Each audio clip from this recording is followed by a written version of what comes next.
back from break. We were chit-chatting off camera and realized we were talking about stuff you might want to hear. So he's telling me about the first big tree he fell. Let's hear about it. I was working in Santa Rosa for the Solar Tree Service. My foreman was a fellow named Jim Nix. Jim always fell the trees, especially the big ones. He'd let me fall a small one now and there, or a stub. But we got on a job with a bunch of old-growth Douglas fir on it outside of Occidental on a place called Taylor Lane. We worked there for several days, falling several dozen trees. They were pole trees, rigged trees. We had to top some of them out. But Jim got to fall the stubs. So I told him one day during lunch, I said, let me fall that tree. I said, I'm the one that rigged it. I'm the one that topped it out. Let me fall it. He says, you don't have the experience. And I go, Jim, how am I going to get experience if you don't let me do it? Yeah, and I needled him until he folded, and he let me fall the tree. Of course, he was right over my shoulder, making me nervous the whole time. Get out of here, get out of here, you know. So I'm sighting in the undercut, and I got a Mac 125 with a 72-inch bar on it. It was a beast, sprocket drive, a half-inch chain. And of course, the first thing you got to do is level that thing out to start the cut. We didn't have a pilot saw to do it with, and I could barely level that bar out. I only weighed 160 pounds, I think. But I got it started on the level. Jim approved, and I dogged in and started the undercut. And he's leaning on my shoulder. And he said, "Now look down the sights, Jared. Look down the sights." He says, and my lay was right between stumps, about 60, 70 feet ahead, which was kind of close. It wasn't that far out, you know, but they were very close together. Mm-hmm. So it was a thread the needle shot. And Jim was looking down the sights with me, and he said, "No, you got to look down the sights. You got to, you know." He says, "You got to remember, you're not, looking down the center of the tree. You're looking down the left side of the tree." Going, okay, you know, he's coaching me all the way like that. And I'm thinking, leave me alone. Yeah, I knew what the sights were, you know, okay. And I got down behind him and I peered down those sights as I was cutting until they lined up right down to that left stump, because the center of that tree was about the center of between the two stumps. Mm-hmm. I knew that. Jim coached me well on that. And all I wanted him to do was get out of there and let me do it by myself. But anyway, with him there, I was sure to get it right. And upon executing the back cut and given the signal to pull the tree, it went dead between the stumps without breaking. And Jim said, "Beginner's luck." And a lot of help. And boy, I had a feather in my cap, and I thought, all right, now, give me another one. Oh, heck yeah. Yeah, that's the good stuff. Yeah, I loved it. It was a great experience. Here's a good question. I know you had an injury that pretty much put a damper on tree work. I'm not asking you to go into the injury if you don't want to, but if you could tell me something positive that happened as a result of a serious injury. Yeah, excuse me. Well, my career did not go without injuries, I'll tell you, and I healed up from them all. And I come to the end of my rope once, fell 40 feet and was knocked unconscious. Before that... Pause. You didn't hear this story? We have a lot of similar... This is new. This is new to me. Now he's saying he fell 40 feet, which is exactly how far I fell in 1995 by coming through... I came to the end of my rope. Through the end of my rope. That's how I did it. And I was lucky because I landed in the redwood duff, which is probably better than a foot thick. Mm-hmm. In between an old broken top and some limbs laying on the ground, there was a spot that was just big enough for me to fit in without no wood in it at all. And I landed right in that duff. Knocked me unconscious for about 10 or 15 minutes. I was lucky. I was really lucky. It was about a 2-mile walk out of there, and it took almost 2 hours to do it. Yeah. There was no broken bones, but the shock to my body was severe enough that I was walking like a 90-year-old arthritic, rheumatoid crippled man. It's like getting punched by a fist the size of your body. I fell and I wasn't able to walk away from it, but really similar. What it did for me is it made me. I know this isn't my interview, but it's so similar. I gotta say it. I went back to climbing a month and a half later when I was healed up enough to do it, and I was the safest climber in the world. Too safe for several years, and then I slowly kind of balanced out. I went from being a total cowboy, unsafe, not saying you were, but I was, to being injured and then way overboard safe and paranoid, to then balancing out and having good systems to keep myself safe. Well, excuse me. The thought before that, if I ever fell out of a tree, would I lose my nerve to climb again? And no, I did not. It made me a lot careful climber, a much careful climber. I always watched where the end of my rope was, and I was, it improved me. It made me work smarter and become even, more efficient. The injury that ended my career, which, by the way, I was getting ready to retire anyway. I was hired to, my saw was hired, and I was the operator of it, to cut a tree in Sacramento. And it was actually, the tree had already been felled. It was the log. They needed it ripped. They wanted it done right. And they needed a stump cut, about a 7-foot diameter stump, 7-foot diameter log. And I did what they wanted me to do, and that was my job. Well, it was getting late in the day, and the crew was going to go home, but the fellow that was running the crane wanted to load the logs and get them unloaded at a yard. They had planned on doing it the next day. And they asked me, well, do you want to go home, Jer, or do you want to stick around and help unload the logs? Well, the proprietor wanted, he convinced the crew that they were going to do it. And so I says, okay, I'll stick around. I'll give you guys a hand. Because if I said no, I want to go home, well, then that would have, I understand. Well, Joe was riding with them, so it was based on his. Yeah, so I went along with it, and of course we got the logs loaded and went over to the yard and started unloading them. The operator of the truck decided he wanted to reposition to unload some logs, and he got back in position, and I felt like everybody was working except me. And I felt like I should get up there and do something to expedite this and get it up there. So I went up there and started on doing binders on the truck, in the trailer, while the operator was setting the outriggers out. He did not have an audio beeper tone, so the truck was running, but I could not tell that the outriggers were being lowered. And I was leaning right up with my belly against the truck, reaching up and undoing a chain binder, and my foot got pinned. And so foot pinned under the outrigger pad? And I felt a lot of pain, and that would hurt pretty doggone bad when he was setting it and the truck was moving around and on my foot. And but when it really hurt is when he started leveling the truck out and put more pressure down on my foot.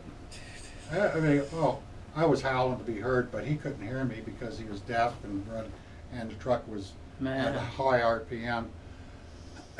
And when somebody got a hold of him and told him, says, "You better lift those outriggers because you got Jerry's pinned underneath one on the other side."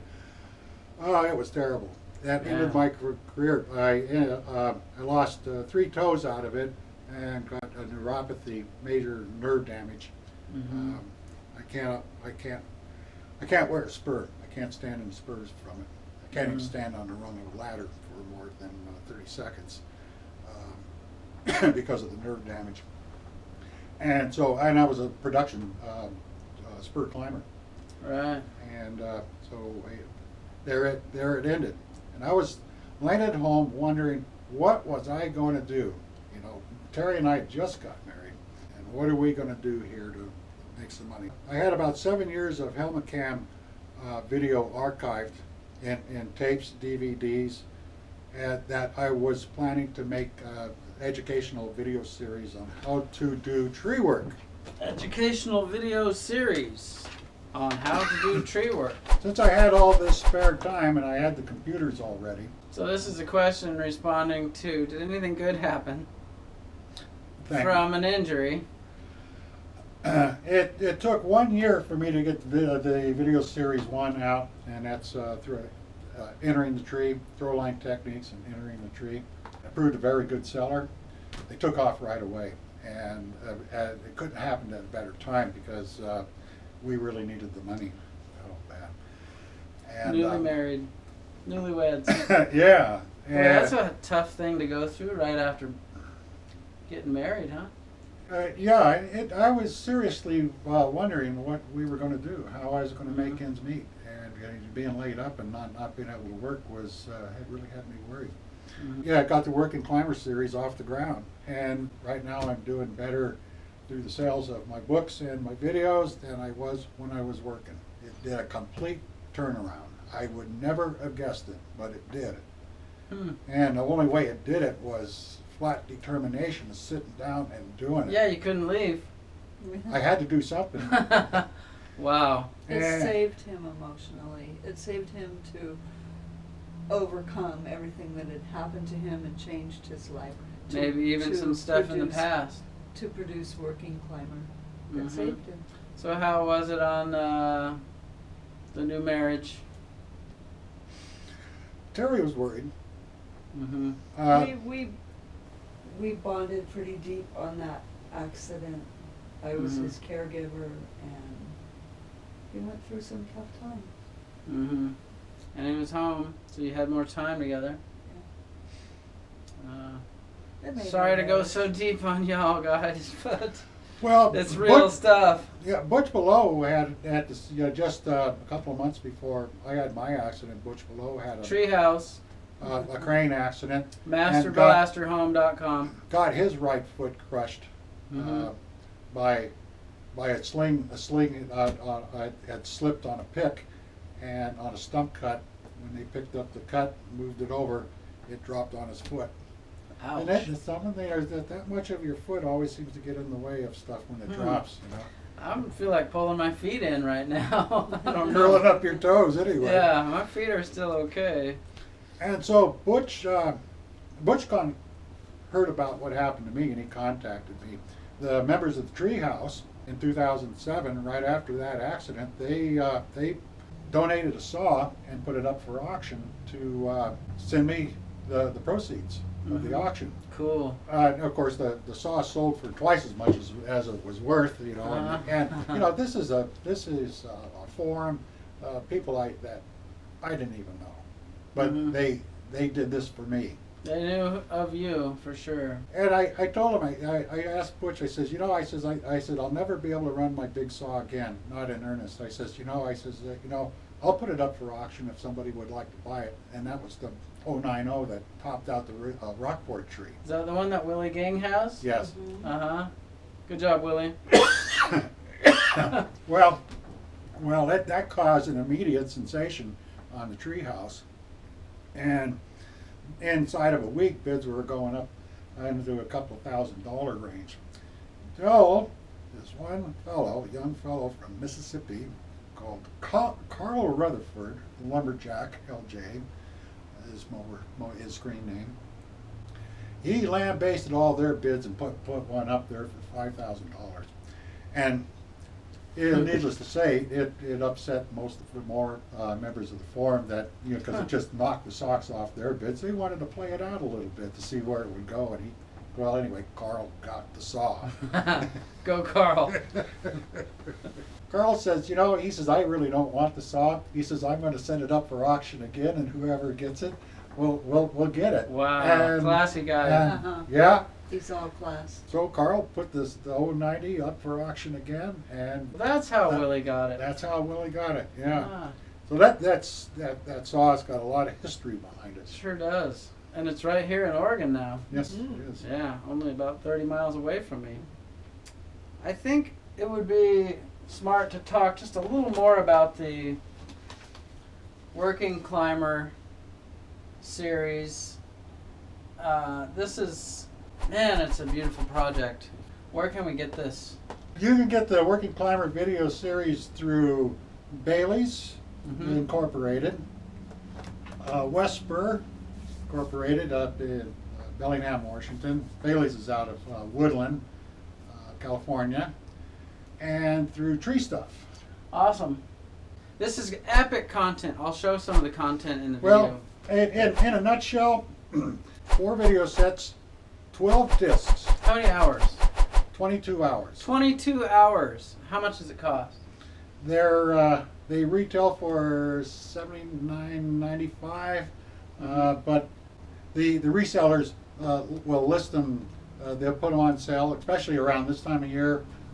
You can pick them up for around $50 or $60 for a video set, for one set, and they will sell them in dual sets, chapters of series 3 and 4, or the whole set for a significant discount. It goes into great detail on falling trees, climbing trees, rigging. You cannot watch it 22 hours worth of training video in Actually, one you get session. tired. You'll get tired. I watched. Listening to me flap my lips for 22 hours, you'll No, end no, up no. like this here. It's not really that.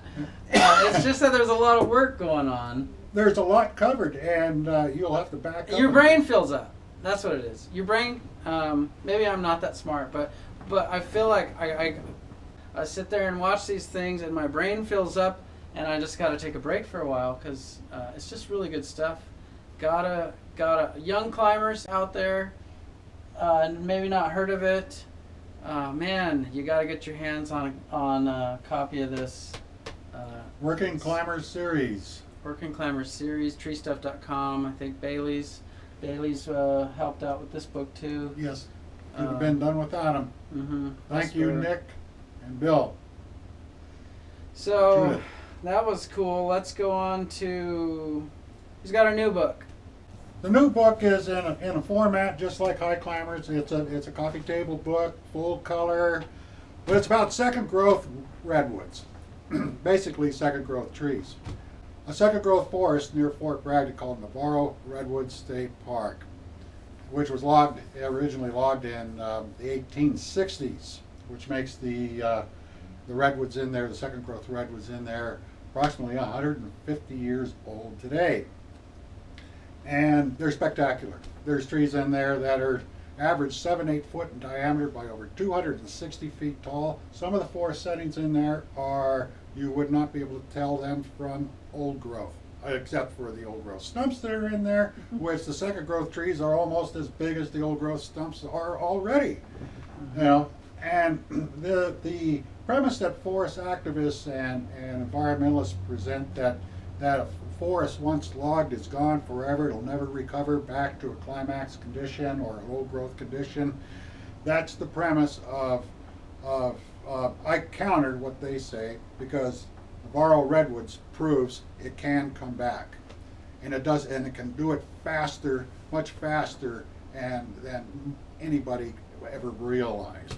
Now, of course, it's going to upset the people who disagree with me, but you hear in the news and in the media more from the doomsdayers than you do from somebody in the industry that can show or prove it otherwise. And that's me.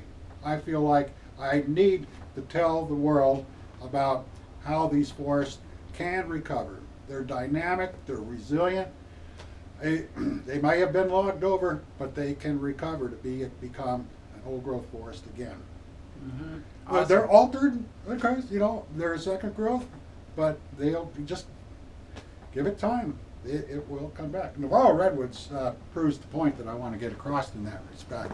And it's 160 pages long, and it's very short narrative, mostly photographs of all the biggest, the tallest, and the most unusual second growth redwoods in Navarro Redwood State Park.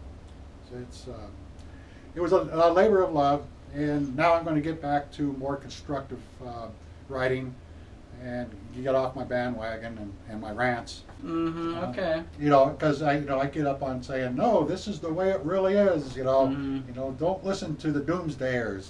Mm-hmm. Sorry, doomsdayers. Sorry, guys. It's the Somebody truth. needs to oppose you.